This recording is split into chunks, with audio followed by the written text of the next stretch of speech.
You're often described as focused, supportive. You want to have a lot of fun through your work that you're doing as well. So why do you become an action business coach?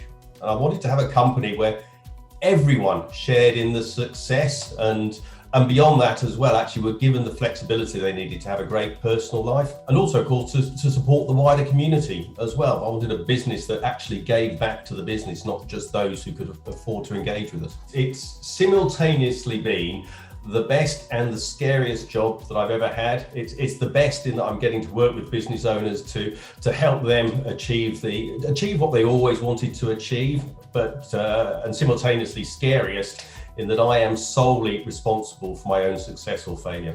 You've achieved an enormous amount in life and business. Through coronavirus pandemic, all of your clients have continued to grow. One of their departments has grown 1,000%. Previous lines of work, you've done £500 million deals. You've led teams of over 70 people worldwide. What do you attribute your success down to then? During COVID, the ActionCOACH 6 steps system meant that we covered all the bases with the clients very early on in the relationship. I think also I am a naturally democratic leader. Actually, I want to hear what everybody's got to say. I want to get the best out of the team. And then finally, I want to hear everybody's views as well. Not just those people that shout the loudest. I want to surround myself with people who disagree with me.